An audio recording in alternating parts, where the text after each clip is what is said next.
La entrevista, el análisis, la opinión y la polémica. Cara a cara. Con el periodista Marcos Arana.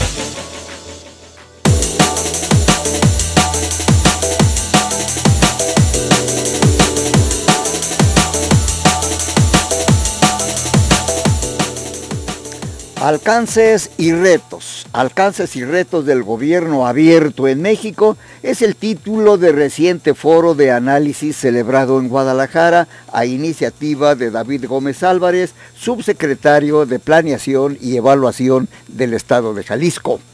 Estudiosos del tema se metieron la mano a un asunto que mucho tiene que ver con una de las más insistentes demandas de la sociedad: la transparencia, la rendición de cuentas, la administración pública eficiente y la participación de la gente. La participación de la gente en la cosa pública es verdaderamente indispensable en este momento.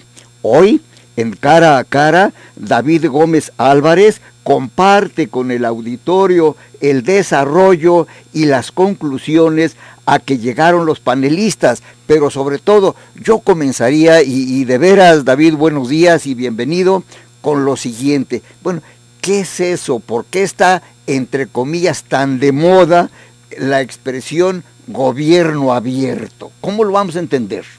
Muy buenos días, Marcos, gracias por la invitación, es un honor estar en Zona 3 como siempre. Y en efecto, como bien lo apuntas, el gobierno abierto es una tendencia, yo diría que también una moda, pero sobre todo un paradigma para entender la forma en que tenemos que construir gobierno entre todos. Este tema, este concepto de gobierno abierto se inició más o menos en 2010 en Estados Unidos, impulsado fuertemente por el presidente Obama, que básicamente planteaba 4 cosas. Primero, como bien lo decías, transparencia. Segundo, rendición de cuentas. Tercero, innovación tecnológica o uso intensivo de tecnologías de la información para fines gubernamentales. Y cuarto y más importante, inclusión, empoderamiento y participación ciudadana. Es la combinación de todos estos elementos lo que constituye la definición de gobierno abierto.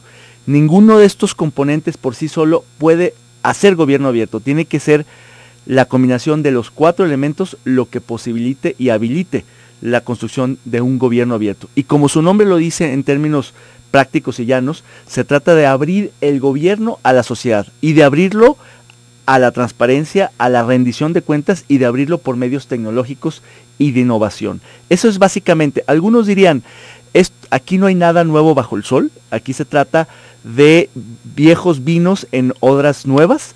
Puedo yo también coincidir con esa definición, pero lo interesante es la conjugación de esos elementos que básicamente responde a una demanda social global, mundial, no solo en Estados Unidos, sino en Inglaterra y en Europa y en muchas partes del mundo desarrollado, pero también en muchos países del mundo en desarrollo, donde como en México la sociedad exige cada vez más una apertura, pero una apertura genuina a fondo y donde hay espacio para la participación de los ciudadanos. Y en el fondo, Marcos, creo que hay un tema que a mí me parece fundamental en esta discusión, que tiene que ver con el reconocimiento del Estado de su capacidad institucional limitada para responder y resolver por sí solo los problemas públicos. Yo creo que en este país nos hemos dado cuenta que hay temas como la pobreza, la inseguridad, la desigualdad o temas estructurales como el medio ambiente u otros en donde el Estado, digamos, compuesto por los distintos órdenes de gobierno y los distintos poderes públicos, no podemos solos resolver estos problemas gigantescos, monumentales, históricos. Y en ese sentido tenemos que apelar e incluir a la sociedad civil. Pero es un concepto, el gobierno abierto, de circunstancia, de inmediatez, de un círculo de entendidos, de casi iluminados, o es algo que se está extendiendo, que se entiende no solamente adentro del sector público, sino por ejemplo en organismos intermedios, en organismos representativos de la sociedad, ya no digamos pues en la masa.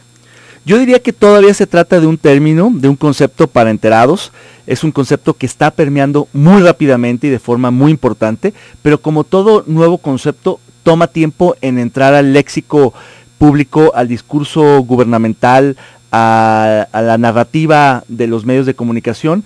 Es como, por ejemplo, cuando se empezó a utilizar el concepto de políticas públicas a finales de los 90 o de gobernanza en la década anterior. Tomó varios años. Yo creo que está ocurriendo lo mismo con gobierno abierto. Nos va a tomar por lo menos un lustro para que tenga, digamos, presencia amplia en la opinión pública mexicana y se entienda perfectamente a qué se refiere. Hoy lo que vemos es de pronto que muchos políticos, muchos medios, muchos digamos analistas políticos utilizan el término pero sin la precisión adecuada. Y es normal, y qué bueno que se esté utilizando porque eso sí que está levantando atención, interés y cierta polémica. Y en ese sentido yo creo que lo que podemos ver es cómo le ha ido a otros países con el tema de gobierno abierto. En Estados Unidos, por ejemplo, tiene ya un lustro discutiéndose de manera mucho más sistemática y profunda, y en organismos internacionales como Naciones Unidas, CEPAL, Banco Interamericano o Banco Mundial, el gobierno abierto tiene áreas de expertise, hay publicaciones, ya hay literatura especializada y ya se sabe qué es, con qué se come, para qué sirve. Y tampoco es la panacea, como no lo es o no lo fue la democracia, como tampoco lo fueron las políticas públicas. Son simplemente herramientas, etiquetas conceptuales que permiten ir, digamos, evolucionando al Estado hacia donde la gente lo está exigiendo.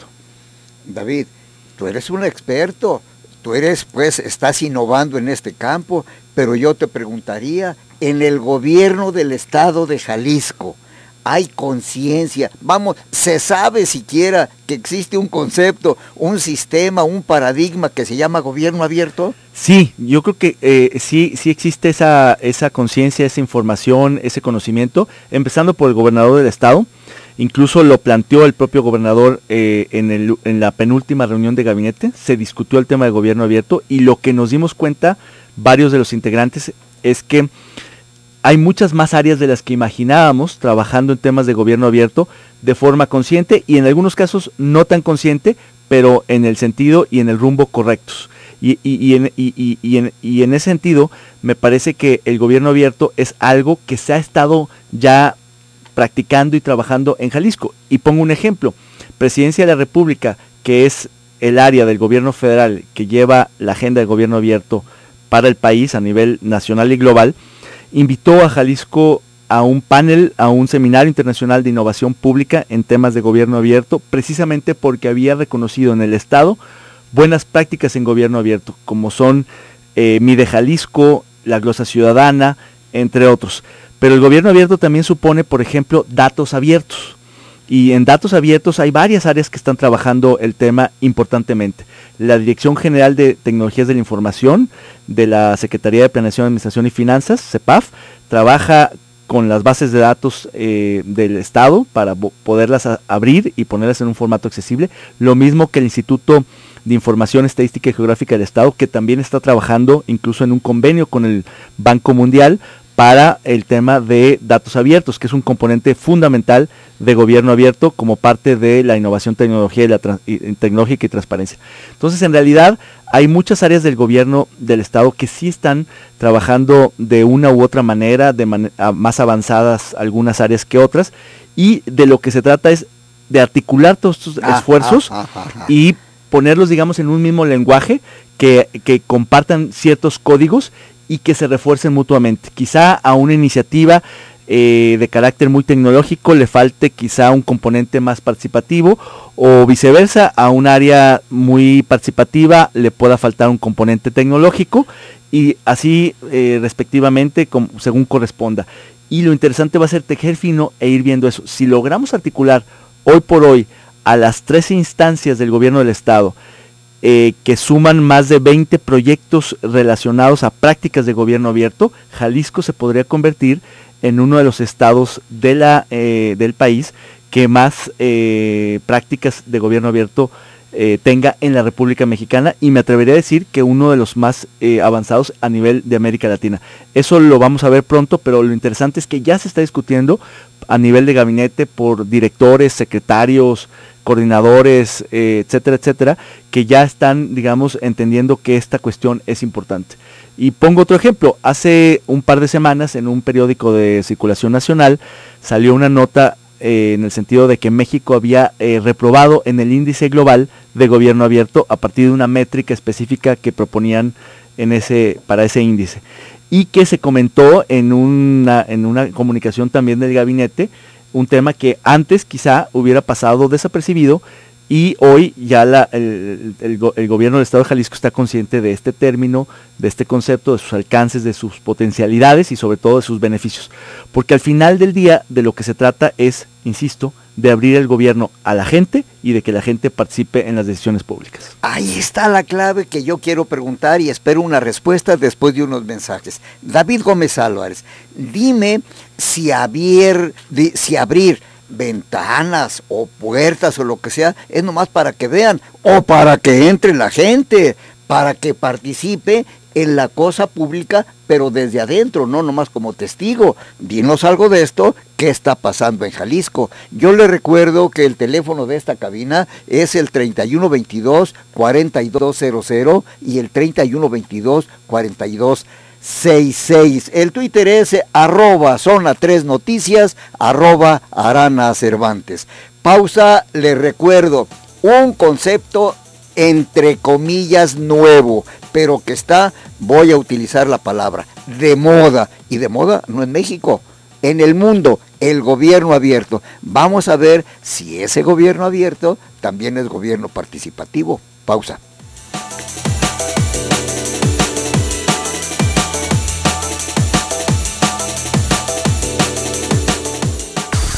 Estamos en Twitter, @Zona 3 Noticias. Contenidos que generan confianza. Zona 3, 91.5 FM.